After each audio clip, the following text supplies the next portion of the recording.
तो चलिए सीधे शुरू करते हैं। आज के इस एक्सप्लेनर में हम दुनिया के सबसे मशहूर हीरे कोहिनूर यानी रोशनी का पहाड़ की उस खूनी लेकिन बेहद दिलचस्प हजारों साल पुरानी यात्रा को ट्रैक करने वाले हैं। देखिए, ये सिर्फ एक पत्थर की कहानी नहीं है, ये तो पूरे के पूरे साम्राज्यों के उठने और खाक में मिल जाने की एक बहुत ही हैरान कर देने वाली दास्तान है। इस हीरे को लेकर लोगों में किस कदर पागलपन था, इसे समझने के लिए अफगान रानी वफा बेगम की इस बात पर जरा गौर कीजिए। उनका कहना था कि अगर 4 बेहद ताकतवर पहलवान चारों दिशाओं में पत्थर फेंके और उस बीच की पूरी जगह को सिर्फ सोने से भर दिया जाए, तब भी वो सारा सोना इस अकेले हीरे की कीमत की बराबरी नहीं कर सकता। मतलब सोचिए, ये कोई आम वैल्यूएशन नहीं था, ये एक जुनून था। अब इस स्लाइड में जो बात है ना, वो हमारी आज की पूरी कहानी का एक बहुत बड़ा थीम है, कोहिनूर का भयानक श्राप। इतिहास में एक बहुत ही गहरी मान्यता रही है कि ये हीरा जिस भी पुरुष शासक के हाथ लगा, उसे शुरुआत में तो जीत का स्वाद मिला, लेकिन आखिर में उसकी पूरी तरह से बर्बादी ही हुई। हाँ, लेकिन दिलचस्प बात यह है कि महिलाओं पर इसका कोई बुरा असर नहीं पड़ता। इसे हम आगे बार बार देखेंगे। तो हमारी कहानी शुरू होती है 13वीं शताब्दी के भारत से। काकतीय राजवंश के दौरान आंध्र प्रदेश की कोलूर खदानों में ये पत्थर पहली बार मिला था। और पता है तब इसका वजन कितना था? एक विशाल 793 कैरेट। ये इतना बड़ा और पवित्र माना गया कि इसे सीधे कुल देवी भद्रकाली की बाईं आंख में स्थापित कर दिया गया था। अब जरा इस टाइमलाइन पर नजर डालते हैं कि आगे क्या क्या हुआ। जाहिर है, इतनी बेशकीमती चीज शांति से तो एक जगह रह नहीं सकती थी। खूनी संघर्ष शुरू हो गए। अलाउद्दीन खिलजी की सेना ने इसे लूटा और फिर खून खराबे के बीच ये दिल्ली सल्तनत से होते हुए मालवा और तोमर राजाओं तक पहुंचा।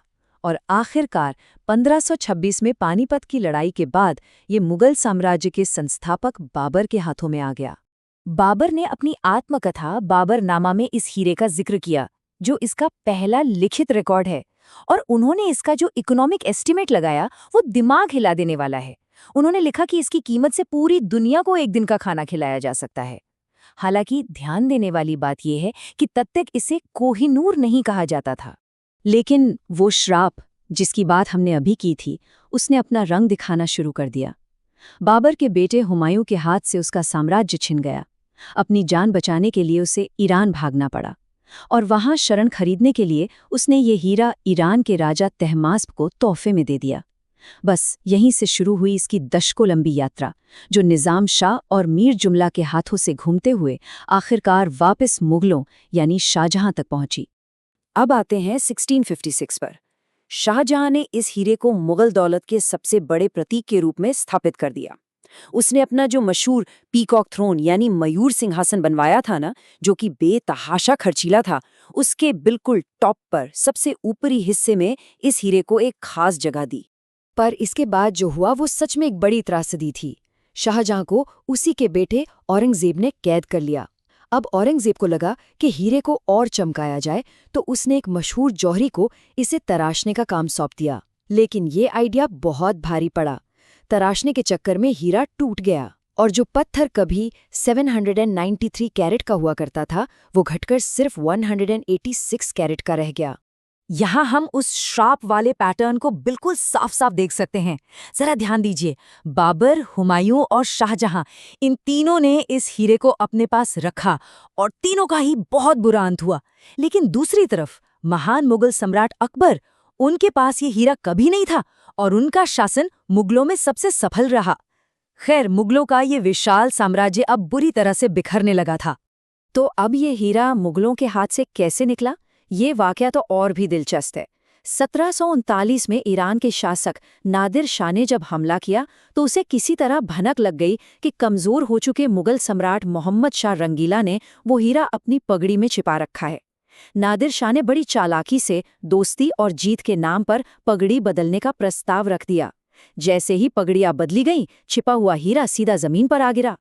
जमीन पर गिरते ही उस पत्थर से जो चकाचौंध निकली, उसे देखकर नादिर शाह एकदम दंग रह गया और उसके मुंह से बेसाख्ता निकला कोहिनूर, फारसी में जिसका मतलब है रोशनी का पहाड़।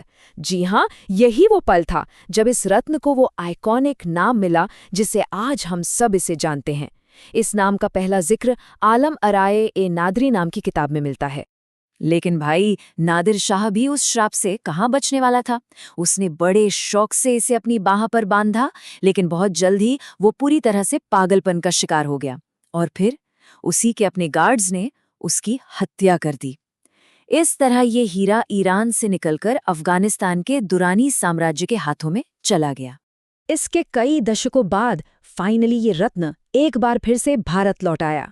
हुआ कुछ यूं कि जब अफगान राजा शाह शुजा दुर्रानी को गद्दी से हटा दिया गया तो वो भागकर लाहौर पहुंचा। वहां सिख साम्राज्य के महाराजा रणजीत सिंह ने उसकी जान बचाई। अब इसके बदले में शाह शुजा ने वो कोहिनूर महाराजा को दे दिया। महाराजा ने भी इसे बड़े फक्र के साथ अपना लिया और वो इसे त्योहारों के दौरान खुलेआम पहना करते थे। पर फिर 1839 में जब महाराजा रणजीत सिंह बीमार पड़े और उनकी मृत्यु हो गई तो ऐसा लगता है जैसे श्राप ने फिर से अपना काम कर दिया। अगले 4 सालों में लगातार खूनी हत्याएं हुई और पूरा सिख साम्राज्य भयानक अराजकता में डूब गया। हालात इतने बिगड़े कि 5 साल के छोटे से बच्चे दलीप सिंह को गद्दी पर बैठाना पड़ा और इसी भारी उथल-पुथल का फायदा उठाकर 1849 में अंग्रेजों ने सिख साम्राज्य पर कब्जा कर लिया। अब आते हैं इस पूरी डिबेट के सबसे अहम लीगल पॉइंट पर, 1849 की लाहौर की संधि। अगर हम निष्पक्ष होकर देखें तो आज भी जो बहस चल रही है उसकी जड़ यही ट्रीटी है। इस ट्रीटी के तहत उस 11 साल के युवा राजा को कोहिनूर हमेशा के लिए ब्रिटिश क्राउन को सौंपने पर मजबूर किया गया। बदले में उन्हें 50,000 पाउंड की सालाना पेंशन दी गई और उनकी मां को जेल में डाल दिया गया। इसके बाद शुरू हुई कोहिनूर की ब्रिटेन तक की एक बेहद खतरनाक और सीक्रेट समुद्री यात्रा। 1850 में लॉर्ड डलहौजी ने इसे पूरी तरह से गुप्त रखते हुए जहाज से ब्रिटेन भेजा, पर रास्ते में इतना भयानक समुद्री तूफान आया कि जहाज लगभग डूबने ही वाला था। खैर, किसी तरह बचते बचाते ये हीरा आखिरकार महारानी विक्टोरिया के पास पहुंच ही गया। लेकिन जब लंदन के क्रिस्टल पैलेस एग्जीबिशन में इसे पहली बार आम जनता को दिखाया गया तो रिएक्शन बड़ा ही अजीब था। लोग सच में काफी निराश हुए। असल में ये हीरा पुराने भारतीय तरीके से तराशा गया था, इसलिए इसमें वैसी चकाचौंध या चमक नहीं थी जैसी यूरोपियन लोग देखने की उम्मीद कर रहे थे। अब इस बात से महारानी विक्टोरिया खुश नहीं थीं। उन्होंने आदेश दिया कि इसे यूरोपियन स्टाइल में दोबारा तराशा जाए। तो करीब 38 दिनों की कड़ी मेहनत के बाद इसे नया रूप मिला।